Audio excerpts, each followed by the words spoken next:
अस्सलाम वालेकुम dear students, I hope आप सब लोग खैरियत से होंगे। आज की इस वीडियो में हम लोग एहसास अंडर ग्रेजुएट स्कॉलरशिप के लिए अप्लाई करेंगे। अगर आप लोग भी एहसास अंडर ग्रेजुएट स्कॉलरशिप के लिए ऑनलाइन अप्लाई करना चाहते हैं तो इस वीडियो ट्यूटोरियल को स्टेप बाय स्टेप फॉलो कीजिएगा। इसमें हम लोग लाइव आपके सामने स्क्रीन के ऊपर ईच एंड एवरीथिंग करके दिखाएंगे और आपको समझाएंगे भी कि किस चीज़ को कैसे फिलअप करना है और सक्सेसफुली कैसे आपने एहसास अंडर ग्रेजुएट स्कॉलरशिप की इस एप्लीकेशन को सबमिट करवाना है और उसके बाद क्या करना है। एप्लीकेशन के बाद ईच एंड एवरीथिंग आपको इसके अंदर गाइड कीजिएगा। फर्स्ट ऑफ ऑल आप लोगों ने एहसास की ऑफिशियल वेबसाइट पर आ जाना है, जिसका लिंक मैंने नीचे डिस्क्रिप्शन में दे दिया। इसके अलावा डिस्क्रिप्शन में आप लोगों को एक और भी लिंक मिल जाएगा, बल्कि दो लिंक मिल जाएंगे, जिनमें एक वीडियो का लिंक है जिसमें आप लोगों को एहसास अंडर ग्रेजुएट स्कॉलरशिप के बारे में ईच एंड एवरीथिंग बताई है, उसको देख लीजिएगा। अगर आप लोग वीडियो नहीं देखना चाहते तो एक और लिंक दे दिए वेबसाइट का, उस वेबसाइट को आप लोग विजिट करके एहसास के बारे में हर एक चीज़ जो है वो पहले जान लें। जब आप लोग एहसास अंडर ग्रेजुएट स्कॉलरशिप की एलिजिबिलिटी और सारी चीज़ें का पता लगा उसके बाद ही आप लोग अप्लाई कीजिएगा। सिंपली आपने अप्लाई करने के लिए इस की ऑफिशियल वेबसाइट पर आना है, जिसका लिंक मैंने नीचे डिस्क्रिप्शन में दे दिया है, ehsaas.hec.gov.pk। आपने इसके ऊपर क्लिक कर लेना है। क्लिक करने के बाद आप लोग डायरेक्ट इस पेज पर आ जाएंगे, जैसा कि आप स्क्रीन के ऊपर मुलाहिजा कर सकते हैं। जो स्टूडेंट कंप्यूटर लैपटॉप से अप्लाई कर रहे हैं या टैबलेट से अप्लाई कर रहे हैं उनके सामने सेम इंटरफेस होगा। अगर कोई स्टूडेंट मोबाइल से अप्लाई कर रहा है तो मैं आप लोगों को हरगिज़ रिकमेंड करूँगा कि आप लोग क्रोम ब्राउज़र यूज़ करें, और क्रोम ब्राउज़र को जब आप ओपन करेंगे तो आप लोगों को वेबसाइट ओपन करने के बाद साइड पर ऊपर अपर कॉर्नर में राइट कॉर्नर में 3 डॉट नज़र आएंगे, उनके ऊपर क्लिक करके नीचे से डेस्कटॉप साइट ऑन कर लीजिए। जब आप ऑन कर लेंगे तो आपके सामने भी बिल्कुल वैसा व्यू होगा जैसा किसी कंप्यूटर या टैबलेट के ऊपर व्यू होता है, जैसा आप स्क्रीन के ऊपर मुलाहिजा कर सकते हैं।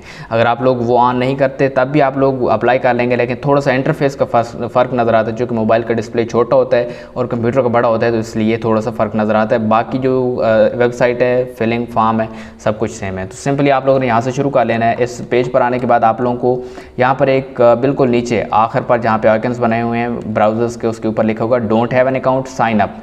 तो आप लोगों ने सिंपली साइन अप के ऊपर क्लिक कर लेना है। याद रखिएगा साइन इन नहीं करना, साइन इन सिर्फ वो स्टूडेंट करेंगे जिनका पहले कोई अकाउंट अवेलेबल है। अगर आप लोगों के इस पोर्टल के ऊपर पहले अकाउंट है तो वेल एंड गुड। अगर आपका अकाउंट नहीं है तो आपने यहाँ पर साइन अप के ऊपर क्लिक करके इसको बना लेना है।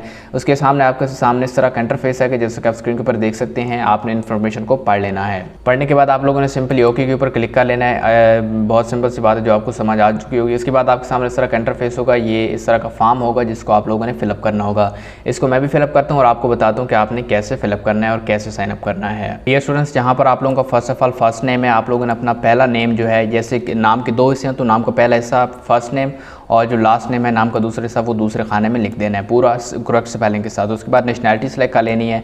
उसके बाद CNIC टाइप, यानी कि अगर आप लोगों का शनाख्ती कार्ड बना हुआ है, आप अंडर 18 है, शनाख्ती कार्ड नहीं बना यानी कि आप लोगों की उम्र अभी 18 साल से कम है, तो आप लोग यहाँ से CNIC की जगह यहाँ पे फॉर्म B को सिलेक्ट कर सकते हैं। और अगर आप लोगों की उम्र 18 साल है तो आप लोगों को CNIC ही अप्लाई करेंगे। आपने यहाँ पर CNIC को सिलेक्ट करना है। असल में फॉर्म B पे जो नंबर होता है वही जो है CNIC पे भी नंबर होता है। सिंपली आपने CNIC के लिए अप्लाई कर देना नादरा में, और नंबर वही फॉर्म B वाला भी इस्तेमाल कर सकते हैं अगर किसी का अभी तक बना नहीं है तो। अदरवाइज़ आपका CNIC है तो CNIC नंबर ही यूज़ करें। उसके बाद नीचे पासवर्ड है, आप लोगों ने अपना यहाँ पर पासवर्ड लिख देना है। कोई भी अपनी मर्ज़ी का पासवर्ड सेटअप कर सकते हैं, ज़रूरी नहीं कि अपना ईमेल वाला पासवर्ड या कोई भी पासवर्ड, अपनी मर्ज़ी का कोई पासवर्ड सेलेक्ट करें ताकि नेक्स्ट टाइम इस पोर्टल पर लॉगिन करने के लिए आप इस पोर्टल का इस पासवर्ड को इस्तेमाल कर सकें। यहाँ पर कन्फर्म पासवर्ड यानी कि दोबारा वही पासवर्ड लिख दीजिएगा। उसके बाद प्राइमरी सेल फ़ोन कंट्री का आप लोगों ने अपने कंट्री का नाम सेलेक्ट कर लेना है जिसमें आप लोग रहते हैं, जिसमें आप लोगों का नंबर चल रहा है, कॉन्टैक्ट नंबर। उसके बाद अपना कॉन्टैक्ट नंबर लिख दीजिए। याद रखिएगा यहाँ पर जो कंट्री कोड है वो ऑलरेडी लिखा जाएगा। उसके बाद आप लोगों ने 0 के बगैर बाकी 10 अंकों का अपना जो फ़ोन नंबर है वो लिख देना है। उसके बाद नीचे प्राइमरी ईमेल का ऑप्शन है, आप लोगों ने अपनी यहाँ पर ईमेल एड्रेस लिख देना है पूरा जो आपके पास इस वक्त लॉगिन है, और उसके ऊपर आप इस वक्त मैसेज रिसीव कर सकते हैं। अगर आप लोग नहीं कर सकते उसके अपने किसी ईमेल के ऊपर तो आप अपना ईमेल नया बनाएं और उस ईमेल को यहाँ पर रजिस्टर करें। ऐसे इधर उधर वाला ईमेल ना दें भाई, खुदारा बाद में बड़ा मसला बनेगा, बिल्कुल ठीक नहीं होगा। तो वही ईमेल यहाँ पर रजिस्टर करें जो आप लोगों के पास लॉगिन है और जिसके ऊपर आप मैसेज वगैरह रिसीव कर सकते हैं इस वक्त भी, जिसका पासवर्ड भी आपको याद हो। ठीक है, तो खैर ये इन्फॉर्मेशन फिल करने के बाद नीचे आप लोगों को बड़ा सा मोटा सा साइन अप नज़र आ रहा होगा, आपने इसके ऊपर क्लिक कर लेना है ताकि आपका जो साइन अप है वो कंप्लीट हो सके। उसके बाद डियर स्टूडेंट्स, आपके सामने इस तरह का इंटरफेस आएगा जैसा कि आप स्क्रीन के ऊपर देख सकते हैं। Verify your phone number and email. आप लोगों ने जो ईमेल और फ़ोन नंबर रजिस्टर किया उसके ऊपर ETC यानी कि एजुकेशन टेस्टिंग काउंसिल की जानिब से जो आप लोगों को एक ईमेल और एक मैसेज भेज दिया गया है जिसमें आप लोगों को कोड दिया गया है, नंबर पर भी और ईमेल पर भी, दोनों कोड आप लोग यहाँ पर एंटर करेंगे। तो आप लोगों ने जो ईमेल रजिस्टर किया, जैसे मैंने आपको बताया कि वही ईमेल रजिस्टर करें जो आपके पास अवेलेबल है, जो आप जिसके ऊपर आप मैसेज रिसीव कर सकते हैं। तो उस ईमेल के ऊपर आप लोगों को जो मैसेज किया है वो मैसेज चेक करें, अपना इनबॉक्स चेक करें। अगर इनबॉक्स में नहीं है तो आप स्पैम फोल्डर चेक करें, उसमें आप लोगों को एक ETC की जानब से मैसेज आया होगा ईमेल पर, जीमेल पर। उस मैसेज के अंदर एक कोड होगा, वो कोड लेकर यहाँ पर ईमेल वेरिफिकेशन कोड वाले बॉक्स में डालें। और आपने जो नंबर दिया होगा कॉन्टैक्ट नंबर, उस कॉन्टैक्ट नंबर पर भी आप लोगों को एक मैसेज आया होगा। उस मैसेज के अंदर जो कोड है वो कोड भी आप लोग यहाँ पर अपने नंबर वाले कोड यानी कि फ़ोन वेरिफिकेशन कोड की जगह लिखें। अगर किसी को रिसीव नहीं हुआ तो मैं आप लोगों को रिकमेंड करूँगा कम से कम आप लोग 5 से 10 मिनट ज़रूर वेट करें और अपने मोबाइल को किसी दोबारा रिस्टार्ट कर लें या आप लोग अपने ईमेल को रिफ़्रेश करते रहें, ठीक है। अगर 10 मिनट के बाद भी आप लोगों को कोई मैसेज रिसीव नहीं होता तब आप जाकर रीसेंड कोड के ऊपर क्लिक करें, ठीक है। रीसेंड के ऊपर क्लिक करेंगे तो आप लोगों को वो कोड दोबारा से भेजेंगे। फिर मैं इस तरह से रिकमेंड करूँगा कि थोड़ा वेट कीजिएगा, डिले हो सकता है, सिस्टम है, यकीनन कोई ज़रूरी नहीं है कि आप लोगों को फौरी आ जाए, लेकिन मुझे बिल्कुल फौरी से आ गया 1 मिनट से भी पहले, ठीक है। तो आप लोगों को जो कोड आया आप लोग वो कोड अपना दर्ज करें। जैसे मुझे कोड आ गए तो मैंने यहाँ पर आप सिंपली अपने कोड दर्ज कर लिए हैं। ये स्टूडेंट्स लॉगिन होने के बाद आप लोग यहाँ पर मुलाहिज़ा कर सकते हैं, आप लोगों को एक छोटा सा ट्यूटोरियल आएगा। आप लोगों ने यहाँ पर सिंपली स्किप के ऊपर क्लिक कर लेना है। स्किप के ऊपर क्लिक करेंगे तो आप लोगों को यहाँ पर इस तरह का इंटरफेस नजर आएगा, डैशबोर्ड सा। यहाँ पर ऊपर आप लोगों को एक्टिव स्कॉलरशिप से जितनी भी रजिस्ट्रेशन एक्टिव होती हैं उनकी डेट्स और ये सारी चीज़ें आप लोगों को अवेलेबल होती हैं यहाँ पर। और नीचे आप लोग यहाँ पर देख सकते हैं अपनी एप्लीकेशन सेव्ड, एप्लीकेशन सबमिटेड या जो भी आप लोगों का डाटा है वो यहाँ पर होता है। अभी तक यहाँ पर नो रिकॉर्ड फाउंड आ रहा है क्योंकि मेरा अभी तक कोई एप्लीकेशन जमा नहीं हुई इस पोर्टल के थ्रू। तो सिंपली आप लोगों ने क्लिक किया टू अप्लाई फॉर एहसास स्कॉलरशिप प्रोग्राम और यहाँ पर नीचे उसकी लास्ट डेट भी लिखी होती है। जो भी लास्ट डेट यहाँ पर आ रही होगी उस तक आप लोग अप्लाई कर पाएंगे, ठीक है। सिंपली आप लोगों ने इसके ऊपर क्लिक कर लेना है ताकि आप लोग एहसास स्कॉलरशिप के लिए अप्लाई कर पाएँ। उसके बाद आप लोग सामने इस तरह का पॉपअप आएगा, इंस्ट्रक्शन वगैरह ये आप लोगों ने अच्छी तरह से पढ़ लेनी है। पढ़ने के बाद आप लोगों ने सिंपली नेक्स्ट के ऊपर क्लिक कर लेना। नेक्स्ट के ऊपर क्लिक करेंगे तो आपको यहाँ पर कुछ इन्फॉर्मेशन रिक्वायर्ड हैं, जो इन्फॉर्मेशन आप लोगों ने दर्ज करनी होगी। हम लोग इन इन्फॉर्मेशन को फिलअप करते हैं और आपको बताता हूँ कि आप लोगों ने इनको कैसे फिलअप करना है। डियर स्टूडेंट्स, इस फॉर्म को फिलअप करने के लिए फर्स्ट ऑफ ऑल आपके पास पर्सनल डिटेल्स का सेक्शन है। इस पर्सनल डिटेल के सेक्शन में आप लोगों के पास बहुत सारी इन्फॉर्मेशन है जो आप लोगों ने फिलअप करनी है। इन इन्फॉर्मेशन में फर्स्ट ऑफ ऑल मैं आप लोगों को रिकमेंड करूँगा, यहाँ पर आप लोगों को एक बिल्कुल ब्लैंक सी पिक्चर का ऑप्शन नजर आ रहा होगा। आप लोग सबसे पहले यहाँ पर अपनी तस्वीर को अपलोड करें। अब तस्वीर अपलोड करने के लिए आप लोगों के पास एक PNG JPG फॉर्मेट के अंदर एक तस्वीर होनी चाहिए और वो तस्वीर आप लोगों के कंप्यूटर लैपटॉप में जिस डिवाइस से आप अप्लाई कर रहे हैं उसके अंदर मौजूद होनी चाहिए, जिसको आप लोग यहाँ पर अपलोड करेंगे। सिंपली अपलोड करने के लिए यहाँ पर चेंज, इसके ऊपर आप जब आप होवर करेंगे या क्लिक करेंगे इस तस्वीर के ऊपर तो आपको चेंज का ऑप्शन नजर आ रहा है। आप लोगों ने इसके ऊपर क्लिक कर लेना है और अपने मोबाइल, लैपटॉप, कंप्यूटर से आप लोगों ने अपनी जो तस्वीर है उसको आपने सेलेक्ट कर लेना है। याद रखिएगा अपनी तस्वीर जो आप लोग बना के रखेंगे वही आपने सेलेक्ट करनी है। इसके अलावा जो है आप लोगों ने पहले बना के रखनी है। ऐसा नहीं है कि आप लोगों ने कोई लो क्वालिटी या इस तरह की तस्वीर बनानी, बल्कि एक अच्छी खासी तस्वीर बनानी। जैसे कि आप स्क्रीन के ऊपर देख सकते हैं मैंने अपनी ऑलरेडी बना के रखी हुई है और मैंने वही यहाँ पर अपलोड करनी है। अपलोड करने के लिए सिंपली मैंने सेलेक्ट किया और आप स्क्रीन के ऊपर मुलाहिज़ा कर सकते हैं इस तरह से आप लोगों की भी तस्वीर यहाँ पर अपलोड हो जाएगी अगर वो ठीक साइज़ में होगी। अगर आप लोगों की तस्वीर अपलोड नहीं हो रही यहाँ पर तो आप लोग उसका साइज़ रिड्यूस करके दोबारा ट्राई करें। आप लोगों की भी साइज़ जब रिड्यूस होगा तो वो अपलोड हो जाएगी। ये करने के बाद आप लोगों ने बाकी इन्फॉर्मेशन फिलअप करनी है। बाकी इन्फॉर्मेशन में आप देख सकते हैं इसकी बिल्कुल राइट साइड पर टाइटल की जगह आप लोगों ने सेलेक्ट कर लेना है मिस्टर, मिसेस या जो भी डॉक्टर वगैरह वगैरह, इंजीनियर। तो आप लोगों लड़के हैं तो मिस्टर, अदरवाइज मिसेस या जो भी हैं आप वो सेलेक्ट कर लीजिए। उसके बाद आपको फर्स्ट नेम और लास्ट नेम लिखा होगा।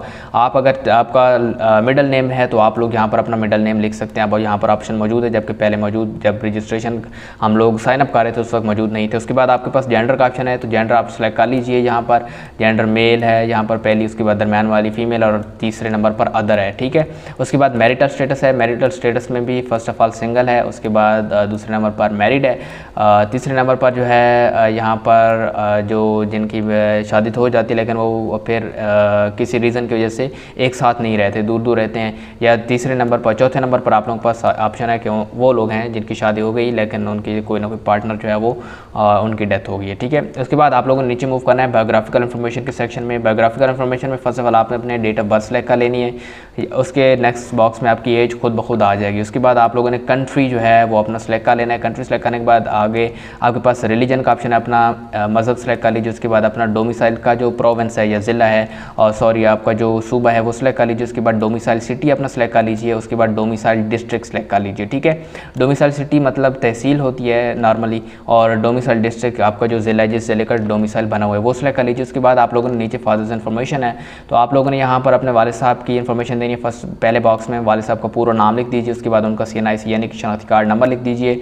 उसके बाद वालिद साहब का स्टेटस वो जिंदा हैं तो लाइव, अदरवाइज डिसीज़ को सिलेक्ट कर लीजिए। उसके बाद फादर ऑक्यूपेशन, आप लोगों के अगर वालिद साहब कोई ऑक्यूपेशन है तो करंटली एम्प्लॉयड हैं तो आप लोगों ने यहाँ पर करंटली एम्प्लॉयड के ऊपर क्लिक करना है। जब इसके ऊपर आप क्लिक करेंगे तो ये साइड पे फादर ऑक्यूपेशन ऑक्यूपेशन वाला सेक्शन भी आ जाएगा आपके पास, और फादर ऑक्यूपेशन के ऊपर आप क्लिक करके यहाँ पर बेशुमार पेशे मौजूद हैं। ठीक है, आप लोगों ने बड़ी आराम से और बड़े ध्यान से, बेशक टाइम लगता है लग जाए, अपने वालिद का क्लोजली नियरेस्ट कोई ऑप्शन चूज़ करना है। अगर आप लोगों को 1-2 बार देखने 3 बार देखने पर भी आप लोगों को पूरी लिस्ट में कोई पेशा ऐसा नहीं मिला जो आपके वालिद का है, तो आप फिर उसके नियरेस्ट कोई पेशा ढूंढें जो उससे मिलता जुलता हो, वो आप सेलेक्ट कर लें। ठीक है, उसके बाद आप लोगों ने सिंपली यहाँ पर नीचे मूव करना है पोस्टल एड्रेस पर। अगर किसी स्टूडेंट का कोई ऐसा है जो उसके नियरेस्ट भी नहीं मिल रहा, तो फिर आप लोगों ने अपने वालिद साहब को जो पेशा है ना, वो अदर को सिलेक्ट कर लेना है। वहाँ पर आप लोगों को अदर का ऑप्शन मिल जाएगा लिस्ट में, आपने वो सिलेक्ट कर लेना। उसके बाद आपका पोस्टल एड्रेस है, उसकी इन्फॉर्मेशन है, तो पोस्टल एड्रेस में यहाँ पर एक आपका मेलिंग एड्रेस देना है। मेलिंग को आप चेंज नहीं कर सकते, यहाँ पर ऑलरेडी सिलेक्टेड। उसके बाद आपने कंट्री सेलेक्ट कर लेना है, कंट्री में आप लोगों ने अपना कंट्री सेलेक्ट करना है। उसके बाद अपना सिटी सेलेक्ट करना है, यानी कि अपनी तहसील सेलेक्ट करनी है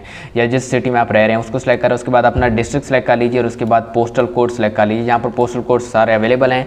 अगर आप लोगों को अपने नियरेस्ट पोस्ट ऑफिस का पोस्टल कोड नहीं पता तो आप पोस्ट ऑफिस से भी पता कर सकते हैं, या सिंपली अपने पोस्ट ऑफिस का नाम टाइप करें गूगल के अंदर और वो लिखें कि पोस्टल कोड, तो आपका जो नियरेस्ट पोस्ट ऑफिस है उसका पोस्टल कोड गूगल पर आ जाएगा। आप लोगों ने वो गूगल कोड यहाँ पर जो है जो गूगल पर आएगा, आपने वो यहाँ से पोस्टल कोड अपना सेलेक्ट कर लेना है। ठीक है, जो आप लोगों के पोस्ट ऑफिस का कोड है पोस्टल कोड। उसके बाद जो है आप लोगों का एड्रेस है, यहाँ पर आप लोगों ने अपना पूरा एड्रेस मुकम्मल लिख लेना है। एड्रेस लिखने के बाद आप लोग नीचे मूव करना, नीचे आपकी नेशनल इन्फॉर्मेशन, नेशनैलिटी इन्फॉर्मेशन जो है यहाँ पर आ रही होंगी। ये सिंपली समरी है कि जो चीज़ें आपने दर्ज की हैं वो यहाँ पर आ रही हैं। ठीक है, उसके बाद आप लोगों ने नेक्स्ट का ऑप्शन आपको आ रहा होगा सिंपली यहाँ पर नीचे, तो आप लोगों ने नेक्स्ट के ऊपर क्लिक कर लेना है। नेक्स्ट के ऊपर क्लिक करेंगे तो आपके पास स्टेप नंबर 2 आ जाएगा, एजुकेशन वाला सेक्शन। इस एजुकेशन वाले सेक्शन को फिलअप करने के लिए आप लोगों ने सिंपली अपनी जितनी भी इन्फॉर्मेशन है एजुकेशन के रिलेटेड वो दर्ज करनी होगी। डियर स्टूडेंट, सेकंड स्टेप जो कि एजुकेशन वाला स्टेप है, इस स्टेप को फिलअप करने के लिए आप लोगों को first of all academic information की जरूरत होगी। एकेडमिक इन्फॉर्मेशन में आप लोगों की यहाँ पर कुछ इन्फॉर्मेशन है। फर्स्ट ऑफ ऑल आप लोगों ने अपने सेकेंडरी स्कूल सर्टिफिकेट या मैट्रिक या ओ लेवल की इन्फॉर्मेशन देनी है। सबसे पहले आप लोगों ने अपने इंस्टीट्यूट का नेम लिख देना है, जिस इंस्टीट्यूट आपने मैट्रिक या ओ लेवल किया है। उसके बाद आपने पासिंग ईयर, जिस साल पास किया मैट्रिक का एग्ज़ाम। उसके बाद आप लोगों ने मंथली फ़ी लिख देनी है उस इंस्टीट्यूट में। जैसे गवर्नमेंट सेक्टर में मैंने पढ़ा हूँ तो मेरी 20 रुपये महीना की फ़ी होती थी, जो कि फ़ंड में जमा होती थी स्कूल फंड में। ठीक है, तो ऐसे आप लोगों की जितनी फ़ी होती थी मंथली वो लिख लीजिए। उसके बाद टोटल मार्क्स आप लोगों ने लिख देने हैं, जितने आपके मैट्रिक के टोटल मार्क्स थे, और उसके बाद 10 मार्क्स जितने उन टोटल में से आपने नंबर हासिल किए वो यहाँ पर लिख दीजिए। इसी तरह नीचे इंटरमीडिएट या शहादत नाम आई थिंक, उसके बाद ए लेवल या इस तरह की कोई इन्फॉर्मेशन है, यानी कि इंटरमीडिएट की इन्फॉर्मेशन आपने यहाँ पर पुट करनी है। तो फर्स्ट ऑफ ऑल आपने अपना इंस्टीट्यूट का नेम लिख देना है, उसके बाद पासिंग ईयर लिख देना है, उसके बाद मंथली फ़ी लिख देनी है, उसके बाद टोटल मार्क्स और उसके बाद ऑब्टेन मार्क्स। जिन स्टूडेंट्स का अभी तक रिजल्ट डिक्लेयर नहीं हुआ और एडमिशन कंफर्म हो रहे हैं वो स्टूडेंट थोड़ा वेट कर लें, अभी तक स्कॉलरशिप की काफ़ी डेट्स हैं। अगर डेट्स एंड होने वाली हैं तो फिर आप लोगों को कभी भी जो रिजल्ट अनाउंस नहीं हुआ तो आप लोग यहाँ पर अपने जो रिकमेंडेड हैं मार्क्स वो ही लिख दें। ठीक है, उसके बाद जो है आप लोगों ने करंट एजुकेशन की जगह आप लोगों ने यहाँ पर अपनी करंट एजुकेशन के बारे में इन्फॉर्मेशन देनी है। करंट एजुकेशन में फर्स्ट ऑफ ऑल आप लोगों ने अपनी यूनिवर्सिटी का नेम सेलेक्ट कर लेना है। इस लिस्ट में से यहाँ पर इसके ऊपर यूनिवर्सिटी के ऊपर क्लिक करेंगे इस लिस्ट के ऊपर, तो आप लोगों की बहुत सारी यूनिवर्सिटी आ जाएंगे। उनमें से जिस यूनिवर्सिटी में आप लोगों का एडमिशन हुआ है, जिसमें आप पढ़ रहे हैं, उस यूनिवर्सिटी का नाम सेलेक्ट कर लेना। उसके बाद डिग्री लेवल आपने सेलेक्ट कर लेना है कि कौन सी डिग्री है। तो अंडर ग्रेजुएट के लिए स्कॉलरशिप है तो सिर्फ अंडर ग्रेजुएट ही सिलेक्ट कर सकते हैं। उसके बाद डिसिप्लिन, तो जैसे मेरा डिसिप्लिन फिजिकल साइंस है तो मैंने इसको सिलेक्ट कर लिया। उसके बाद मेरा जो सब डिसिप्लिन है वो मैथमेटिक्स है तो मैंने सिंपली यहाँ पर मैथमेटिक्स को सिलेक्ट कर लिया। उसके बाद प्रोग्राम ड्यूरेशन कितना है, 4 साल डिग्री या 5 साल डिग्री है, आपने वो सिलेक्ट कर लेना। उसके बाद करंट सेमेस्टर कि आप लोगों को इस वक्त कौन सा सेमेस्टर चल रहा है, तो फिलहाल यहाँ पर सिर्फ एक सिंगल सेमेस्टर को सिलेक्शन आ रही है, मतलब सिर्फ फर्स्ट सेमेस्टर के स्टूडेंट ही अप्लाई कर सकते हैं जिन्होंने रिसेंटली एडमिशन सिक्योर किया हो यूनिवर्सिटी में। तो आप लोगों के पास भी अगर 1 आ रहा है तो आप सिर्फ पहले सेमेस्टर के स्टूडेंट अप्लाई कर सकते हैं। अगर यहाँ पर 1 और 2 कोई और भी आ रहे हैं तो आप लोग वो स्टूडेंट भी अप्लाई कर सकते हैं। लेकिन एहसास अंडर ग्रेजुएट स्कॉलरशिप में या सिर्फ पहले में अप्लाई कर सकते हैं या पहले और दूसरे सेमेस्टर के स्टूडेंट अप्लाई कर सकते हैं, स्प्रिंग वाले भी। ठीक है, तो फिलहाल यहाँ पर सिर्फ एक आ रहा है, यानी कि फॉल वाले बिल्कुल रिसेंटली जिन्होंने फॉल 2021 में एडमिशन सिक्योर किए सिर्फ वो करंट सेमेस्टर 1 को सिलेक्ट कर सकते हैं। उसके बाद जो है यूनिवर्सिटी रजिस्ट्रेशन नंबर है, तो आप लोगों को यूनिवर्सिटी में एडमिशन अगर हुआ है तो यूनिवर्सिटी की तरफ से एक रजिस्ट्रेशन नंबर अलाउ किया गया होगा, वो रजिस्ट्रेशन नंबर यहाँ पर लिखिए। अगर नहीं अलाउ किया गया तो आप लोगों ने यूनिवर्सिटी से ले लेना है। ठीक है, उसके बाद आप लोगों ने नीचे नेक्स्ट का ऑप्शन नजर आ रहा होगा, सिंपली आपने नेक्स्ट के ऊपर क्लिक कर लेना है ताकि आपकी इन्फॉर्मेशन सेव हो जाए और आपका नेक्स्ट स्टेप आ जाए, जो कि 3rd नंबर वाला स्टेप है, फैमिली इन्फॉर्मेशन वाला। इस सेक्शन में आप लोग जो है अपनी फैमिली की कंप्लीट इन्फॉर्मेशन यहाँ पर शेयर करेंगे। डियर स्टूडेंट्स, यहाँ पर आप लोगों ने first of all father information put करनी है। फादर इन्फॉर्मेशन में आप लोगों से first of all father status पूछा गया। फादर स्टेटस में आप लोगों ने लाइव या डिसीज जो ऑलरेडी सिलेक्ट किया होगा वो आ रहा होगा। उसके बाद वालिद साहब की तहसील यहाँ पर लिख देनी है, यानी कि कौन सी तहसील से आपके वालिद साहब हैं। हैं। उसके बाद फादर प्रोफेशनल स्टेटस के वो अर्निंग है या नॉट अर्निंग। अब अगर अर्निंग है तो आप लोगों ने यहाँ से अर्निंग को सिलेक्ट कर लेना है, और अगर नॉट अर्निंग है तो आप लोगों ने यहाँ से नॉट अर्निंग को सिलेक्ट कर लेना है। ऑलरेडी यहाँ पर नॉट अर्निंग सेलेक्ट होगा तो आपने यहाँ पर सिंपली अर्निंग को सिलेक्ट कर लेना है, ठीक है, अगर वो अर्न कर रहे हैं तो। अगर आपके वालिद साहब नॉट अर्निंग है तो उन्होंने नॉट अर्निंग ही रहने दीजिए। अगर नॉट अर्निंग होंगे तो फिर यहाँ पर आप लोगों ने इफ़ नॉट अर्निंग, तो यहाँ पर आप लोगों ने एजेड, रिटायर्ड या अदर को सिलेक्ट कर लेना है। उसके बाद financial support other than father income, तो वालिद साहब की इनकम के अलावा अगर आप लोगों को कोई सपोर्ट है तो वो यहाँ पर आप लोग सिलेक्ट कर लेंगे। और अगर अर्निंग है तो आपने सिंपली अर्निंग के ऊपर क्लिक करना है, और जो यहाँ आप इसके ऊपर क्लिक करेंगे आपसे और भी बहुत सारी इन्फॉर्मेशन ली जाएंगी, जिनमें से फादर एम्प्लॉयर नेम के आपके वालिद साहब कौन सी जगह, यानी कि जिस तंजीम में, जिस इदारे में, जिस बंदे के पास काम करते हैं उसका क्या नाम है। जैसे अगर मेरे वालिद साहब हैं, लेट्स से कि वो नेस्ले कंपनी में काम करते हैं तो मैंने एम्प्लॉयर नेम की जगह नेस्ले पाकिस्तान लिखा है। उसके बाद फादर डेजिग्नेशन कि आपके वालिद साहब का कौन सा ओहदा है, मैनेजर हैं तो मैनेजर लिख दीजिए, सिंपल वर्कर हैं तो वर्कर लिख दीजिए, या कुछ भी, ठीक है, लेबर हैं तो लेबर लिख दीजिए, या जो भी डेजिग्नेशन है, स्कूल टीचर हैं, SST हैं, कुछ भी हैं। उसके बाद फादर NTN, अब NTN होता है नेशनल टैक्स पेयर नंबर, ठीक है। तो अब अगर आपके वालिद साहब टैक्स पेयर हैं, टैक्स पे करते हैं, आपकी इतनी इनकम है, आमदनी है जिसके ऊपर टैक्स लागू होता है और आप टैक्स पे करते हैं तो यहाँ पर लिख दीजिए। अगर NTN नहीं है तो लिखने की ज़रूरत नहीं है, और ये कोई मैंडेटरी भी नहीं है। अगर आप NTN नहीं लिखेंगे तो भी कोई इशू नहीं है, आपका एप्लीकेशन फॉर्म मुकम्मल कंसिडर किया जाएगा। फादर टैक्स पेड, इस बॉक्स को भी आप खाली छोड़ दीजिए, इसमें भी कुछ लिखने की ज़रूरत नहीं है। अगर इसमें नहीं भी लिखेंगे तो आपकी एप्लीकेशन फॉर्म कंप्लीट कंसिडर किया जाएगा। उसके बाद फादर प्रोफेशन है, आप लोगों ने यहाँ पर वालिद साहब का प्रोफेशन यानी कि जो जॉब है उसको सिलेक्ट कर लेना। यहाँ पर एक पूरी लिस्ट मौजूद है प्रोफेशंस की, आप इसके ऊपर क्लिक करेंगे तो आपको यहाँ पर मिल जाएगी। उसके बाद आपके एड्रेस ऑफ एम्प्लॉयर के, जिस जगह पर या जिस कंपनी में या जिस बंदे के पास आपके वालिद साहब काम करते हैं उनका एड्रेस क्या है, आपने यहाँ पर एड्रेस लिख देना है। उसके बाद टेलीफोन ऑफिस, ठीक है, तो ऑफिस का टेलीफोन नंबर लिख देना है। अगर ऑफिस नहीं है तो सिंपली उन्हीं का वही लिख दीजिए, अपने वालिद साहब का फ़ोन नंबर लिख दीजिए अगर कहीं पर काम नहीं करते हैं, इस तरह का ऑफिस का नंबर नहीं है उनके पास। उसके बाद टेलीफोन या मोबाइल नंबर आपने वालिद साहब का लिख दीजिए। और उसके बाद financial support other than father income, तो वालिद साहब की इनकम के अलावा अगर आप लोगों को किसी किस्म की सपोर्ट है तो आप यहाँ पर सिलेक्ट कर लीजिएगा, अदरवाइज़ यहाँ पर ऐसे ही रहने दीजिए। अगर कोई है सेल्फ सपोर्ट है, वालिद साहब के अलावा भाई की है, grand father grand mother sister की है, अंकल की है, किसी की है तो उसको सिलेक्ट कर लीजिए। उसके बाद नीचे मदर इन्फॉर्मेशन है, मदर इन्फॉर्मेशन में आप लोगों ने सिंपली अपनी वालिदा साहिबा का नाम लिख देना है। उसके बाद मदर का CNIC नंबर लिख देना है। उसके बाद मदर स्टेटस यानी कि लाइव हैं या डिसीज़ हैं, ज़िंदा हैं या वफ़ात पा गई हैं। उसके बाद प्रोफेशनल स्टेटस कि आपकी वालिदा साहिबा वर्किंग लेडी हैं या हाउस वाइफ हैं। जैसे लेट्स से कि मेरी वालिदा साहिबा हाउस वाइफ हैं तो मैंने सेलेक्ट कर लिया है। अगर आप वर्किंग लेडी सेलेक्ट करेंगे तो अपनी वालिदा की बारे में भी बिल्कुल ऐसे इन्फॉर्मेशन देंगे जैसे ऊपर अपने वालिद साहब के बारे में दी हैं, ठीक है। उसके बाद नीचे पेरेंट्स मदर रिलेशनशिप, ठीक है, तो आपके वालिदैन यानी कि वालिद और वालिदा अगर एक साथ रहते हैं घर में, यानी कि लड़े हुए नहीं हैं बल्कि आप पूरी फैमिली ठीक ठाक रहते हैं, तो कंबाइन अगर आप लोगों के वालिदैन के दरमियान कोई इख्तलाफ है जिसकी वजह से वो एक साथ नहीं रहते, घर में नहीं रह सकते, तो सेपरेटेड को आप लोग सेलेक्ट कर सकते हैं, ठीक है। अब ये यहाँ पे जितनी भी इन्फॉर्मेशन है बिल्कुल ट्रू दीजिएगा, इन तमाम चीज़ों पर आप लोगों का मेरिट बनाया जाता है, तो इसलिए यहाँ पर कोई गलती वगैरह की कोई गुंजाइश नहीं है। उसके बाद स्टूडेंट इन्फॉर्मेशन की जगह आप लोगों ने सिंपली अपना CNIC नंबर जो आप लोगों ने सेलेक्ट किया है अपने CNIC से अपनी एक्सपायरी डेट को यहाँ पर सेलेक्ट कर लीजिएगा, जिन स्टूडेंट ने CNIC यहाँ पर लिखा है, ठीक है। तो CNIC की एक्सपायरी डेट आपके CNIC के ऊपर लिखी होती है, वो लिख दीजिएगा। लिखने के बाद नीचे आप लोगों ने मूव करना है, नीचे आप लोगों को फैमिली मेम्बर इन्फॉर्मेशन रिक्वायर्ड है कि आपकी फैमिली में टोटल फैमिली मेम्बर कितने हैं वो लिख दीजिए। जैसे मेरी फैमिली में 6 हैं। उसके बाद टोटल अर्निंग मेम्बर के कितने अर्निंग है, तो 1 मैंने लिखा है, वालिद साहब अर्निंग है।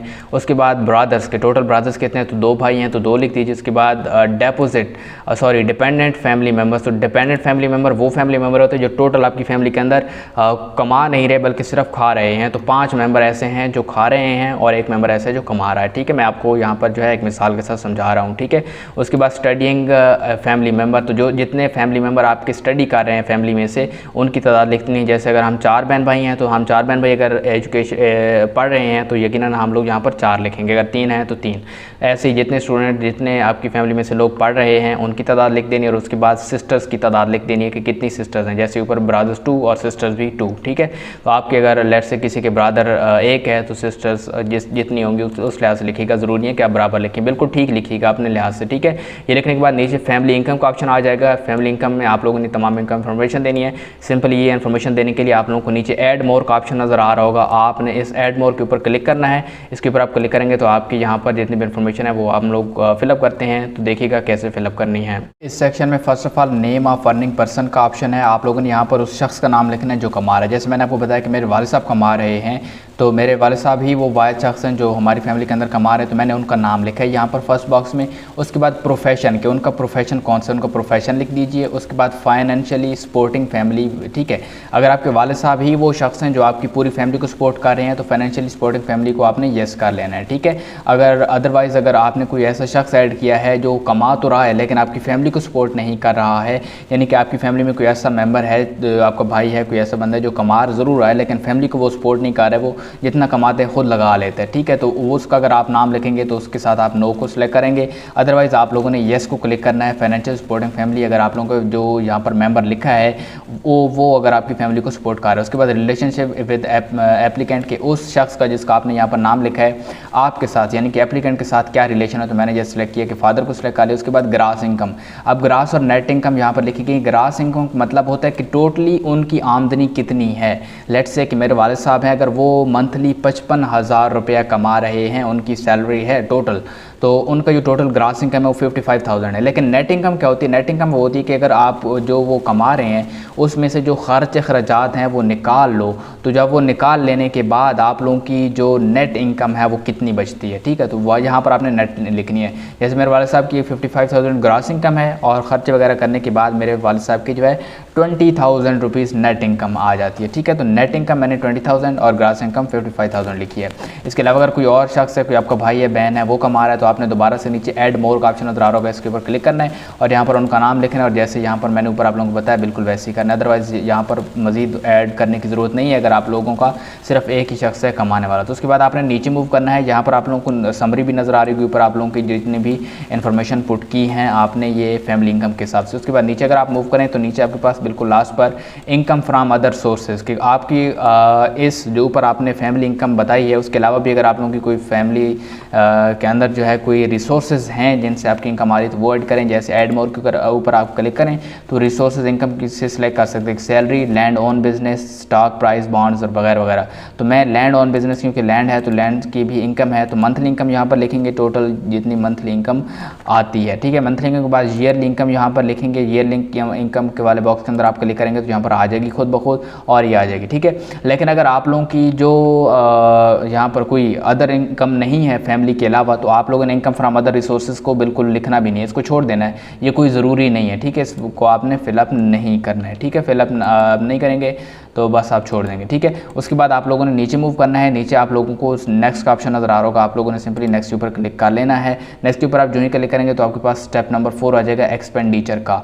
एक्सपेंडिचर का मतलब होता है खर्च अखराजात। आप यहाँ पर आप लोगों ने अपने खर्च अखराजात की तमाम इन्फॉर्मेशन देनी है कि हमारे अखराजात क्या क्या और कहाँ कहाँ खर्च हो रहे हैं, ठीक है। तो एक्सपेंडिचर वाले सेक्शन में हमारे पास first of all current monthly educational expenditure के मंथली जो एजुकेशनल एक्सपेंडिचर हैं वो कितने हैं, इनको फिलअप करने के लिए आप लोगों को नीचे एड मोर का ऑप्शन नजर आ रहा होगा, इसके ऊपर आप क्लिक कर देंगे और यहाँ पर जो अपने मंथली एक्सपेंडिचर हैं एजुकेशन के वो लिखेंगे। मैं इसको फिलअप करके आपको समझाता हूँ कि कैसे करना है। Dear students, current monthly educational expenditure में फ़र्स्ट ऑफ ऑल आप लोगों ने ऐड के ऊपर क्लिक करने के बाद यहाँ पर आप लोगों ने अपने पहला जो बंदा है जिसका एजुकेशनल एक्सपेंडिचर है वो लिखेंगे। जैसे मैंने आपको बताया मेरे केस के अंदर यहाँ पर जैसे मैंने यहाँ पर फॉर्म फिल किया है उसके हिसाब से आप लेकर चलेंगे तो आपको ज़्यादा समझ आएगा। तो जैसे यहाँ पर देख सकते हैं हम लोग 4 बहन भाई हैं जिनमें से मेरे अलावा 3 हैं, तो उन तीनों का जो एजुकेशनल एक्सपेंडिचर है मैं वो यहाँ पर पुट करूँगा, अपना नहीं करूँगा बल्कि बाकी तीनों जो एजुकेशन के हवाले से जो पढ़ रहे हैं उनका यहाँ पर मैं पुट करूँगा। जैसे यहाँ पर मैं पहले नाम लिखा है, अपने भाई का नाम लिखा है, उसके बाद रिलेशन लिखा है, रिलेशनशिप विद एप्लीकेंट उनका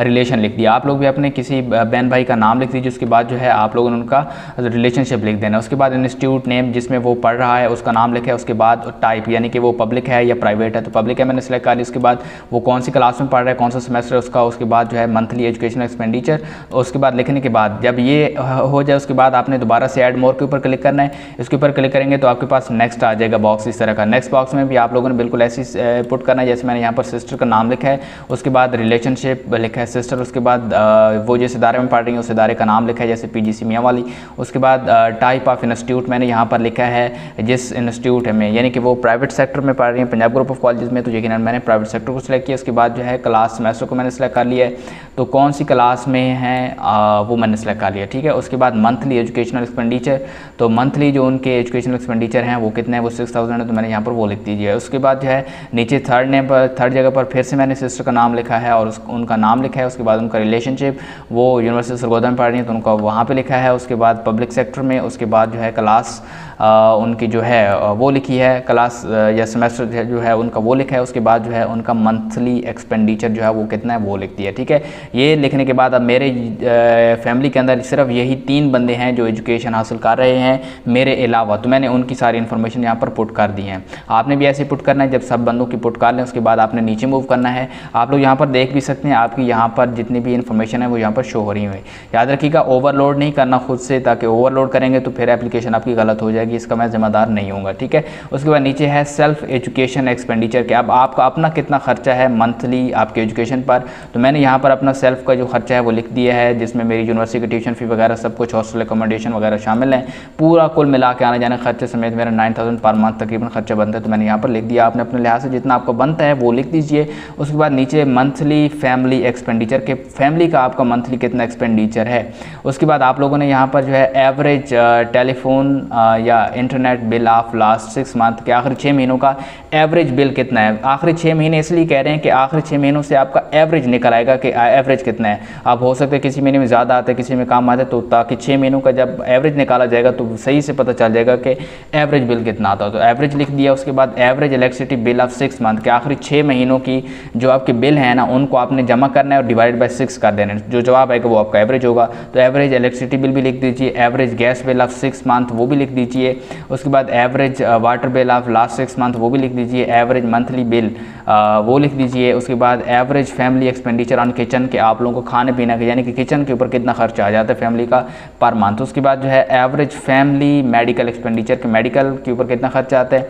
उसके बाद एवरेज फैमिली मिसलिनियस एक्सपेंडिचर के, इसके अलावा फैमिली का कोई इधर उधर लेना देना हो गया, कुछ अमवात वगैरह आ जाती हैं, तो वैसे ओवरऑल इन चीज़ों से हट के जो फैमिली का इधर उधर का खर्चा है वो कितना आ जाता है, तो वो आपने लिख देना है, ठीक है। मिसलिनियस लिखना है, समझ आ गई है ना इस बात की। उसके बाद आपने नीचे मूव करना है, ये जो खर्चा है आप लोगों का इसका टोटल यहाँ पर आपके पास यहाँ पर आ जाएगा। उसके बाद आपने नीचे मूव करना है, नीचे आपके पास एकोमोडेशन एक्सपेंडिचर आ रहे हैं। एकोमोडेशन एक्सपेंडिचर में फर्स्ट ऑफ ऑल आप लोगों ने टाइप को सिलेक्ट कर लेना है कि आपका टाइप किस टाइप का हाउस है, ठीक है। एक्सपेंडिचर किस तरह की है, तो आपने village, town house, apartment, flat, बंगला जो भी आपने वो सिलेक्ट कर लेना है जहाँ पे आप रहते हैं, ठीक है। उसके बाद स्ट्रक्चर, तो किस तरह स्ट्रक्चर है, कच्चा हाउस है, पक्का हाउस है, सेमी पक्का हाउस है वगैरह वगैरह आपने सिलेक्ट कर लेना। जैसे मेरा पक्का हाउस है तो मैंने यहाँ पर जो है इसको मैं पक्का हाउस सेलेक्ट कर लूँगा, ठीक है। मैंने पक्का हाउस सेलेक्ट किया। उसके बाद नेक्स्ट हमारे पास स्टेटस है कि सेल फ़ोन है, रेंट है, किस तरह का है, तो आपने सेलेक्ट कर लेना। अगर आपका अपना है तो सेल फ़ोन, अगर रेंट पर रह रहे हैं तो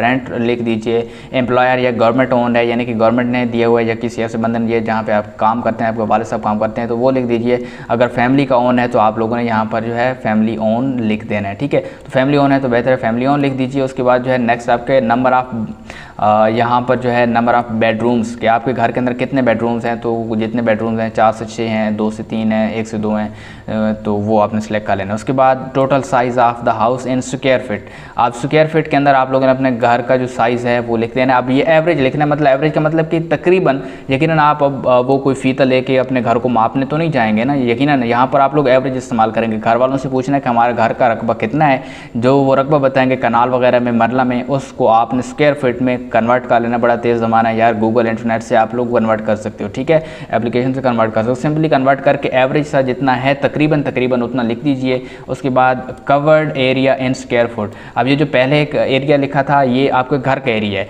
और ये जो कवर्ड एरिया है, कवर्ड एरिया मतलब आपके घर की चारदीवारी समेत पूरी जो लैंड है उसके आगे पीछे वो समेत टोटल मिला के कितना होता है आप लोगों का, जिस रकबे के ऊपर पूरा घर आगे पीछे जो उसकी जगह है वो सारी फैली हुई है, उसका सेन वगैरह वो समेत, ठीक है, सेन समेत आपने करना है। उसके बाद नंबर ऑफ़ एयर कंडीशन नीचे, तो नंबर ऑफ़ एयर कंडीशन जितने भी हैं भाई हमारे तो 0 हैं। उसके बाद नंबर ऑफ़ सर्वेंट्स, जितने नंबर ऑफ़ सर्वेंट्स हैं उनकी तादाद लिख दीजिए। उसके बाद एड्रेस लिख दीजिए उस घर का, जिस घर की आप डिटेल दे रहे हैं, ठीक है। तो उसका एड्रेस देने के बाद नीचे आपने मूव करना है, नीचे है net reusable income. Net reusable income के आप लोगों ने जितने एक्सपेंडिचर बताए हैं उसके बाद आप लोगों की टोटल कितनी इनकम बच जाती है, जहाँ पर आप देख सकते हैं पर मंथ अमाउंट आप लोगों की जितनी बच जाती है उसकी अमाउंट आ रही है। जैसे हमारी 2680 जो है अमाउंट बच रही है। ठीक है, तो आप जितने एक्सपेंडिचर वहाँ उनको बताएंगे उनमें से आप लोगों की जो टोटल मंथली एक्सपेंडिचर हैं और आप लोगों की टोटल मंथली इनकम है उसमें से वो निकाल के मंथली ऑटोमेटिकली यहाँ पर करके दे दीजिएगा। इसको आपने फिलअप वगैरह करने की कोई ज़रूरत नहीं। नीचे आप लोगों के पास लास्ट स्टेप है जो कि एनी अदर रिकमेंडेशन का है। तो अगर आप लोगों की कोई और रिकमेंडेशन है कोई फादर गार्डियन के पास तो आप लोग उसकी इन्फॉर्मेशन दे सकते हैं, अदरवाइज़ मेरे पास तो कोई ऐसे नहीं है तो मैं N/A लिख दूंगा। ठीक है, ये लिखने के बाद आप लोगों को नीचे नेक्स्ट का ऑप्शन नजर आ रहा होगा, आपने सिंपली नेक्स्ट के ऊपर क्लिक करना है ताकि आपकी इन्फॉर्मेशन सेव हो जाए और आप नेक्स्ट स्टेप जो कि असेस डिटेल हैं इनके ऊपर जा सके। अब आप यहाँ पर देख सकते हैं हमारे पास असेस डिटेल का सेक्शन है जो कि 5th नंबर पर है। इसमें फर्स्ट ऑफ ऑल आपके पास ट्रांसपोर्ट डिटेल्स हैं। Does the family own any transport, का आपकी फैमिली के पास कोई ट्रांसपोर्ट है तो नहीं है मेरी फैमिली के पास, तो उसके बाद नो के ऊपर क्लिक कर लीजिए। अगर आपकी फैमिली के पास कोई ट्रांसपोर्ट है तो आप येस के ऊपर क्लिक कर सकते हैं। अगर आप येस करेंगे तो फिर उसके बाद उनकी इन्फॉर्मेशन देनी होगी। जैसे यहाँ पर ऐड मोर के ऊपर क्लिक करते हैं तो यहाँ पर transport type car, bike, others bike बिल्कुल है तो आप लोग येस करें। उसके बाद बाइक को सिलेक्ट कर लीजिए। बाइक सेलेक्ट करने के बाद इंजन कैपेसिटी की, उसकी इंजन कैपेसिटी कितनी सीसी है वो लिख दीजिए। जैसे 70 सीसी है मेरे पास। उसके बाद क्वांटिटी की उनकी कितनी तादाद है तो मेरे पास 2 बाइक हैं तो मैंने 2 यहाँ पर लिख दीजिए। आपके पास जितने हैं वो लिख दीजिए। अगर आपके पास कार हैं तो आप कार में सिलेक्ट कर सकते हैं। उसके बाद करंट मार्केट वैल्यू की उनकी अब इस वक्त कीमत कितनी होगी मार्केट के अंदर। ठीक है, तो वो लिख दीजिए दोनों की टोटल मिला के। अगर आपके पास कोई और भी कोई ट्रांसपोर्ट है तो सिलेक्ट कर लीजिए। यहाँ पर फिर दोबारा से आप लोग कार, बाइक, अदर सेलेक्ट कर सकते हैं। ठीक है, सिलेक्ट करने के बाद सिंपली आप लोगों ने नीचे मूव करना है। नीचे आप लोगों के पास कैटल डिटेल्स आ रही हैं तो अगर आपके पास कैटल हैं तो आप येस, अदरवाइज आप नो को रहने दीजिए। अगर आपके पास कैटल वगैरह हैं तो आप येस को सिलेक्ट कर लीजिए। येस को आप सिलेक्ट करेंगे तो आपने यहाँ पर कैटल टाइप देना होगी। ऐड मोर के ऊपर क्लिक करें और यहाँ पर कैटल टाइप यहाँ पर आप दें। जैसे यहाँ पर कैटल टाइप में हमारे पास कौ हैं और क्वांटिटी उनकी 2 है। मेरे पास 2 गायें हैं तो मैं यहाँ पर फैमिली के पास 2 गायें हैं तो मैंने लिख दिया। उसके बाद करंट मार्केट वैल्यू उनकी कितनी है तो तकरीबन जो है उनकी 2.5 लाख है। ठीक है, तो मैंने यहाँ पर उनकी कीमत यहाँ पर लिख दी है। अगर आपके पास कोई और मवेशी है तो आप उनकी भी यहाँ पर डिटेल्स दे सकते हैं। कैटल की याद रखिएगा ठीक से और करेक्ट डिटेल देनी है। उसके बाद नीचे मूव करना है असेस्ड वर्थ, तो आपके पास कितनी असेस्ड वर्थ है और भी कितनी वैल्यूज़ हैं, कितनी चीज़ें हैं, कोई हाउस है, कोई बिजनेस है, कोई एग्रीकल्चर लैंड है, कोई बैंक बैलेंस है, कोई स्टॉक प्राइस बॉन्ड है, कोई प्लाट है, कुछ भी है तो यहाँ पर आप शेयर कर सकते हैं। अगर नहीं है तो रहने दीजिए और मैं आपको रिकमेंड करूँगा कि रहने ही दीजिए क्योंकि कुछ ऐसी चीज़ें भी होती हैं जिनकी वजह से आप लोगों को नॉन मुस्तहिक समझा जाएगा जबकि उनका आपको कोई ज़्यादा बेनिफिट नहीं हो रहा होगा, तो इनको आप लोग रहने दीजिए। ये टोटली ऑप्शनल हैं, इनको आप नहीं भी फिल करेंगे तो इनसे आपकी एप्लीकेशन रह नहीं जाएगी। लेकिन अगर आपके पास हैं और वो नॉमिनेट हैं यानी कि कागजात वगैरह में और वो मतलब अप्रोचेबल हैं, जब अगर वो इंक्वायरी करें तो आपकी अप्रोच हो सकती है उन तक, तो फिर आप लोग यहाँ पर उनको ज़रूर मेंशन करें। ठीक है, अगर आपका कोई बैंक बैलेंस है, अगर आपकी कोई एग्रीकल्चरल लैंड है, ख़ुसूसन अगर आपकी कोई एग्रीकल्चरल लैंड है तो उसको यहाँ पर ज़रूर मेंशन कीजिएगा। मेंशन करने के लिए यहाँ पर आपने उसकी क्वांटिटी लिखनी है और यहाँ पर करंट मार्केट वैल्यू लिख देनी है। ठीक है, ये लिखने के बाद आपने नीचे मूव करना है और लास्ट पर है detail of assessed on lease कि अगर आप लोगों ने कोई प्रॉपर्टी जो है, कोई असेस जो है वो लीज पर दी हुई हैं, कोई रेंट वगैरह पर दिए हुए हैं, कोई इस तरह की ना, तो वो आप लोग उनकी डिटेल्स यहाँ पर दे सकते हैं। उनकी डिटेल्स आपने यहाँ पर लिखनी है, बस सिर्फ लिखनी है। यहाँ पर आप टाइप कर सकते हैं। ठीक है, आपके पास यहाँ पर टाइप का ऑप्शन है तो आप उनकी डिटेल्स यहाँ पर दे सकते हैं। देने के बाद अगर नहीं है तो सिंपली इसको छोड़ दीजिए। इसके बाद आपने नीचे नेक्स्ट का ऑप्शन नजर आ रहा होगा, आपने नेक्स्ट के ऊपर क्लिक कर लेना है तो आप लोगों की जो इन्फॉर्मेशन है वो सेव हो जाएंगे और आपके पास स्टेप नंबर 6 आ जाएगा, अदर डिटेल्स का सेक्शन है। ये लास्ट सेक्शन है जो कि अदर डिटेल्स का सेक्शन है और जहाँ पर आप लोगों ने अपनी एडमिशन की डिटेल्स देनी है। एडमिशन डिटेल्स के सेक्शन में आप लोगों ने यहाँ पर आपने पहला क्वेश्चन का आंसर देना है कि how were the admission first semester और करंट सेमेस्टर चार्जेस पेड, कि आप लोगों का जो ये सेमेस्टर है जिसमें आप लोगों को स्कॉलरशिप जिसमें आप अप्लाई कर रहे हैं, जो फर्स्ट सेमेस्टर के स्टूडेंट जिनका भी एडमिशन हुआ है उनकी जो पहले सेमेस्टर की फ़ी है वो उन्होंने कैसे पे की है। तो आपने बताना है, जैसे मैंने यहाँ पर बताया कि I have paid my first semester fee with our previous savings and with the help of some loan from the bank, ताकि मैं उनको ये बताऊँ कि मैं कितना मुस्तहिक हूँ, मैंने अपनी फ़ी जो है वो कैसे पे की है। उसके बाद आप लोगों ने नीचे आना है, आपने अपने लिहाज से यहाँ पर अपना लिखना है। ठीक है, उसके बाद नीचे है have you ever been awarded with any scholarship, तो आपने नो को क्लिक करना है। अगर आप लोगों को कोई पहले स्कॉलरशिप मिला भी है तो आपने नो को ही क्लिक करना है, येस नहीं करना। ठीक है, येस करेंगे तो आपकी ये एप्लीकेशन फिर भरने का कोई मकसद ही नहीं है। ठीक है, उसके बाद नीचे आप लोगों ने स्टेटमेंट ऑफ पर्पज़ क्यों लिखना है। स्टेटमेंट ऑफ पर्पज़ मतलब आप लोग ये जो स्कॉलरशिप फॉर्म भर रहे हो तो क्या आप लोग वाकई में इतने मुस्तहिक हो कि आप लोगों को ये दिया जाए, तो आप लोगों ने यहाँ पर जो है मिनिमम 50 कैरेक्टर्स की यहाँ पर लिखनी है डिस्क्रिप्शन कि आप लोग कितने मुस्तहिक हो इस स्कॉलरशिप के लिए, वो आपने लिखना है। अब यहाँ पर ये जो बॉक्स है अगर इसको आप लोग राइट हैंड साइड पर ले जाएं, यहाँ पर आप लोगों को एक छोटा सा नज़र आ रहा होगा ये बॉक्स के अंदर ही ये यहाँ पर ये वाईफाई की तरह का एक आइकन, ठीक है। तो आपने इसके ऊपर जब माउस या क्लिक ले जाएंगे तो इसके ऊपर आप जब लॉन्ग प्रेस करेंगे तो आप इसको यहाँ पर नीचे इसको बड़ा कर सकते हैं, ताकि आप आसानी के साथ यहाँ पर लंबी डिस्क्रिप्शन लिख सकें और आप देख सकें। आप यहाँ पर देख सकते हैं स्क्रीन के ऊपर, ये मैंने ये सारी चीज़ें खुद से लिखी हैं। आप इसको कहीं पर लिख के इसको यहाँ पर कॉपी पेस्ट भी कर सकते हैं। कॉपी पेस्ट जब आप लोग ऊपर वाले यहाँ पर करेंगे तो आप लोगों का ये सारा यहाँ पर आ जाएगा, ठीक है। दैट्स इट कि आप लोगों की जितनी भी इन्फॉर्मेशन है वो यहाँ पर आ जाएंगी, जिसमें आप लोग कितने सूटेबल हो स्कॉलरशिप के लिए, सिर्फ यही बयान करना है। तो मैंने यहाँ पर बयान किया, आप स्क्रीन के ऊपर मुलाहिजा कर सकते हैं। मैंने बताया कि मेरी ये इनकम है, मैं इस तरह से जो है डिज़र्व करता हूँ स्कॉलरशिप, तो मुझे जो है ये स्कॉलरशिप दिया जाए, मैं ज़्यादा डिज़र्विंग हूँ बाकियों से, ठीक है। तो इस तरह से आपने ख़ुद को बयान करना है ताकि आप लोग इस डिस्क्रिप्शन में लगें कि आप ज़्यादा मुस्तहिक हैं बाकियों में से, ताकि आप लोगों को स्कॉलरशिप मिलने के ज़्यादा चांसेस रहें। उसके बाद आपने नीचे मूव करना है, नीचे एडवर्टाइजमेंट डिटेल कि आप लोगों को इस स्कॉलरशिप के बारे में कहाँ से पता चला है। तो इसके ऊपर आप सिंपली क्लिक करके यहाँ सेलेक्ट कर सकते हैं कहाँ पर पता चला है। मैंने यूनिवर्सिटी को सिलेक्ट किया, यूनिवर्सिटी के बाद नीचे अंडरटेकिंग है। अंडरटेकिंग में आपको यहाँ पर एक छोटा सा बॉक्स नज़र आ रहा होगा, आपने इस बॉक्स के ऊपर क्लिक कर लेना है तो ये टिक हो जाएगा। जब ये टिक हो जाए तो आपने नेक्स्ट मूव करना है। और याद रखिएगा ये अंडरटेकिंग के बाद सबमिट तब करना है जब आप लोग अपनी एप्लीकेशन से बिल्कुल सेटिस्फाई हैं और इसको आपने चेंज नहीं कर पाएंगे। याद रखिएगा सबमिट करने के बाद अभी तक आपके पास ऑप्शन है, आप लोग प्रीवियस जाके इसको चेंज कर सकते हैं। किसी भी स्टेप को आप लोग विजिट करके दोबारा से उसको चेंज कर सकते हैं, कोई इन्फॉर्मेशन चेंज कर सकते हैं। जब आप लोग इसको सबमिट करवा देंगे उसके बाद आप किसी भी तरह की इन्फॉर्मेशन जो है वो चेंज नहीं कर पाएंगे। तो अगर आपकी सारी इन्फॉर्मेशन पूरी एप्लीकेशन फॉर्म के अंदर दुरुस्त हैं तो आप सिंपली नीचे सबमिट का ऑप्शन नजर आ रहा होगा, इसके ऊपर क्लिक कर लीजिए। उसके बाद ऐसा scholarship program are you sure you want to submit application, तो येस के ऊपर क्लिक कर लीजिएगा। जो ही आप येस के ऊपर क्लिक करेंगे तो आप यहाँ पर देख सकते हैं हमारी जो एप्लीकेशन है वो सक्सेसफुली सबमिटेड हो चुकी है। यहाँ पर आप लोगों को एक एप्लीकेशन या रेफरेंस नंबर और ये सारी चीज़ें अलाउ की जाएंगी। आपने सिंपली यहाँ पर ओके के ऊपर क्लिक कर लेना है। जो ही आप ओके के ऊपर क्लिक करेंगे आप अपने डैशबोर्ड पर आ जाएंगे, ठीक है। तो यहाँ पर आप देख सकते हैं आपके जो टोटल एप्लीकेशन है वो 1 है, पहले हमारी 0 थी। सेव एप्लीकेशन अभी तक और कोई नहीं है क्योंकि हमने इसको सेव करके रखा ही नहीं, हमने उसको उस तरह करते जाए हैं, कंप्लीट किया और हमने सबमिट करवा दिए। तो हमारी सबमिटेड एप्लीकेशन 1 है। जितनी एप्लीकेशन आपकी सबमिटेड में होंगी वही कंसिडर की जाएंगी। ये जो सेव एप्लीकेशन होती हैं या टोटल एप्लीकेशन होती हैं, इसमें आपकी जो लिखी हुई हैं ये मैटर नहीं करता। आपकी जो एप्लीकेशन सबमिटेड होंगी सिर्फ वही कंसिडर की जाएंगी। अब आप अपना जो ये फॉर्म है एप्लीकेशन का ये डाउनलोड कर सकते हैं। डाउनलोड करने के लिए सिंपली आप लोगों ने ये डाउनलोड के नीचे आप लोगों को आइकन नज़र आ रहा होगा डाउनलोड का, इसके ऊपर क्लिक करके इसको डाउनलोड कर लीजिए। मैं सब लोगों को रिकमेंड करूँगा कि इसको डाउनलोड कर लें। उसके बाद अगर आप लोग इसको व्यू या एडिट करना चाहते हैं तो सिंपली आप लोगों को यहाँ पर व्यू का ऑप्शन नज़र आ रहा होगा, इसके ऊपर क्लिक करके इसको व्यू कर सकते हैं। व्यू करने के लिए आप लोग यहाँ जो सारी इन्फॉर्मेशन है इनको चेंज भी कर सकते हैं, यानी कि आप चाहें तो इनको एडिट कर सकते हैं इन्फॉर्मेशन को, ठीक है। तो आप सिंपली जो इन्फॉर्मेशन अगर कोई एडिट करना चाहता है तो वो इसको कर ले एडिट, अदरवाइज़ अगर किसी को ज़रूरत नहीं है तो उसको रहने दीजिए। अब ये जो आपने एप्लीकेशन डाउनलोड की है बस आप लोगों ने इसका क्या करना है यही मैं आपको बताने लगा हूँ और बाकी हमारी इन्फॉर्मेशन कंप्लीट है। तो डियर स्टूडेंट्स आप स्क्रीन के ऊपर देख सकते हैं जो हमने एप्लीकेशन डाउनलोड की है वो कुछ इस तरह की है। इसके टोटल 9 पेजेस हैं। आप यहाँ पर देख सकते हैं आपने 9 पेजेस को जो है कॉपी करवा लेना है, किसी अपने कंप्यूटर शॉप वालों के पास ये फाइल ले जानी है। डाउनलोड जो आपके पास हुई है आपको USB कार्ड जो मोबाइल में ले जाएँ और उनको बताएं कि हमें ये प्रिंट कर दें, या आप डायरेक्ट अपने इस पोर्टल से भी प्रिंट करवा सकते हैं। सिंपली आप जाएंगे वो आपको ये 9 पेजेस प्रिंट कर देंगे। इनमें से जो आखिरी 2 पेजेस हैं वो हमारे काम के, अब ये बाकी इन्फॉर्मेशन तो सेव हो चुकी हैं।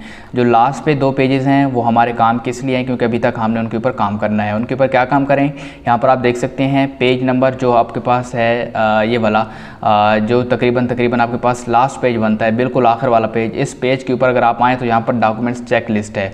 जब आप लोग अपनी एप्लीकेशन यहाँ पर फिलअप कर दें तो उसके बाद आप लोगों ने अपनी एप्लीकेशन को जमा भी करवाना है। कहाँ पे जमा करवाएंगे, आप लोग अपनी यूनिवर्सिटी के जो एडमिशन ऑफिस है HEC को या एहसास के किसी भी इदारे को नहीं भेजनी, आपने अपनी यूनिवर्सिटी के अंदर जो आपका फाइनेंस का ऑफिस होता है, जो फीसें कलेक्ट करने वाला ऑफिस होता है, उसके हवाले करनी है, ठीक है। वो जिम्मेदार होता है। आप अपनी यूनिवर्सिटी में जाएंगे उनसे पूछ लेंगे कि मैंने ये एहसास का फॉर्म यूनिवर्सिटी में जमा करवाना है, किसको जमा करूँ, वो आपको बता देंगे किसको जमा करवाना है, किधर जमा करवाना है, ठीक है। तो सिंपली आपने इस फॉर्म के साथ कुछ डॉक्यूमेंट्स अटैच करने, ये फॉर्म डाउनलोड कर लेना है, इसको प्रिंट करवा लेना। प्रिंट करवाने के बाद आप लोगों ने नंबर 1 क्या करना है, कॉपी ऑफ एप्लीकेंट CNIC या फॉर्म B, कि आपने अपने जो CNIC है या बेफाम है उसकी कॉपी एक लगानी है। उसके बाद कॉपी ऑफ CNIC या फादर या मदर गार्डियन, अपने वालिद साहब वालदा मोहतरमा की शनाख्ती कार्ड की की कापी भी लगानी है। उसके बाद salary slip, income certificate, father guardian mother जो वालिदैन हैं जिनका आपने इनकम का ज़रिए बताया कि वो हमारे लिए इनकम वही सोर्स है इनकम का, तो उनकी सैलरी स्लिप या इनकम सर्टिफिकेट बनवाना है। अगर गवर्नमेंट मुलाजिम है या सैलरी स्लिप है तो ठीक है, अदरवाइज़ इनकम सर्टिफिकेट बनवा लीजिए, वो उसके साथ लगाना है। उसके बाद ओरिजिनल लगाना है। उसके बाद copies of last 6 month utility bills, electricity, gas, telephone वगैरह, ये सारी जो चीज़ें जिसका water, telephone, gas, electricity bill हैं, अपने तमाम बिलों की जो इन्फॉर्मेशन दर्ज की हैं उनके आखिरी 6 महीनों के यूटिलिटी बिल्स की कापियाँ लगानी हैं, ठीक है, जिनमें इलेक्ट्रिसिटी, गैस, टेलीफोन, वाटर जो बिल आपने लिखे हैं वो उनके लगाने हैं जो आपके एप्लीकेबल हैं। जैसे अगर किसी की गैस नहीं है जिन इलाकों में, तो वो गैस के बिल थोड़ी लगाएंगे, उनके पास तो गैस है ही नहीं, तो वो नहीं लगाएंगे, ठीक है। बाकी जो इलेक्ट्रिसिटी है अगर कहीं तो इलेक्ट्रिसिटी लगाएंगे, टेलीफोन और वाटर बिल हैं तो वो लगाएंगे। उसके बाद copy of rent agreement in case of rented house, अगर आप रेंटेड हाउस में रह रहे हैं तो आपने रेंट की जो एग्रीमेंट होता है उसकी कापी लगानी है। आप अपने ओनर से बात कर सकते हैं उस हाउस के कि हमें इस तरह स्कॉलरशिप के लिए ज़रूरत है, आप हमें जो एग्रीमेंट है वो उसकी कापी एक दें, ठीक है, वो दे देंगे। उसके बाद copies of last fee receipts of applicant and siblings, ठीक है, तो आप लोगों के अगर कोई बहन भाई हैं जिनकी कोई फ़ीसें वगैरह आप पे कर रहे हैं, जिनकी डिटेल्स दी हैं, तो उनकी फ़ीसों की जो रसीदें हैं उनकी कापियाँ, या आप लोगों ने अपनी फ़ी जो पे की है उसकी जो रसीदें हैं वो भी आपने इसके साथ लगानी है, ताकि आप लोगों की जो ये है प्रूफ के तौर पर आपके साथ रहें। उसके बाद 7 नंबर पर है copies of medical bills expenditure related documents, ठीक है, तो अगर जो मेडिकल बिल वगैरह हैं उनके डॉक्यूमेंट्स जो हैं वो भी साथ लगाने हैं अगर किसी के एप्लीकेबल हैं। इसके बाद 1 passport size photograph of applicant, अपना एक पासपोर्ट साइज़ फ़ोटोग्राफ भी लगाना है आप लोगों ने इसके साथ। बस यही 8 डॉक्यूमेंट हैं जो अगर जिनमें से ये कुछ जो एप्लीकेबल जिनके सामने लिखा हुआ है, एप्लीकेबल वाले ऑप्शनल हैं, ठीक है, कि अगर आपके ऊपर लागू होते हैं तो आप करें, क्योंकि ये हर किसी पर तो लागू नहीं होते, तो इस तरह से जिनके ऊपर लागू नहीं होते वो नहीं करें। बाकी जितने भी हैं वो सारे नेसेसरी डॉक्यूमेंट्स हैं, वो सारे के सारे उनकी कापियाँ लगाएंगे और कुछ ओरिजिनल डॉक्यूमेंट्स जैसे कहा गया है। और स्टेटस यहाँ पर डन करते जाएंगे या टिक करते जाएंगे या जैसे भी लगाते जाएंगे, तो ठीक है। ये करने के बाद आपने नीचे मूव करना है। अंडरटेकिंग के नीचे यहाँ पर आप लोगों को नज़र आ रहा होगा फादर गार्डियन सिग्नेचर, आपने यहाँ पर फादर या गार्डियन के सिग्नेचर कर देने हैं। ऊपर यहाँ पर सामने डेट लिख देनी है, यहाँ पर भी डेट लिख देनी है। डेट लिखने के बाद नीचे आप लोगों को फादर गार्डियन सिग्नेचर करना है और यहाँ पर अपने एप्लीकेंट्स के सिग्नेचर होने चाहिए, ठीक है। HEC and universities has the right to use information given and for verification purpose, तो यहाँ पर जितनी भी इन्फॉर्मेशन है वो आप लोगों की टेकन जितनी भी हैं वो अंडरटेकिंग यहाँ पर जो लिखा हुआ है उसको आपने पढ़ लेना है। पढ़ने के बाद सिंपली आपने यहाँ पर सिग्नेचर वगैरह कर लेना और ये आखिर पर फॉर ऑफिशियल यूज़ इसके साथ आपने बिल्कुल भी नहीं छेड़ना। और ये जब आप लोग फिलअप करने फॉर्म तो अपनी यूनिवर्सिटी में जाकर जमा करवा दें। टोटली आप लोगों को इतना काम है। इसके बाद यूनिवर्सिटी जाने और वो जाने, आप लोगों की मेरिट लिस्ट लगेंगी। मेरिट लिस्ट में मतलब जो स्टूडेंट ज़्यादा मुस्तहिक होंगे उनको स्कॉलरशिप दिए जाएंगे और आप लोगों को 2nd या 3rd सेमेस्टर में इंशाल्लाह लाजमी ये स्कॉलरशिप मिल जाएगा। बाकी जितनी भी इन्फॉर्मेशन होगी स्कॉलरशिप के बारे में लेटेस्ट आपके साथ शेयर की जाएंगी। आपसे रिक्वेस्ट है कि आप चैनल को सब्सक्राइब कर लीजिए ताकि फ्यूचर में जितनी भी आपके साथ अपडेट शेयर की जाए वो आप मिस ना करें। इस तरह की स्कॉलरशिप और बहुत सारी इन्फॉर्मेशन यूनिवर्सिटीज़ वगैरह के बारे में, एडमिशन के बारे में आपके साथ पूरा साल इस चैनल के ऊपर शेयर की जाती हैं।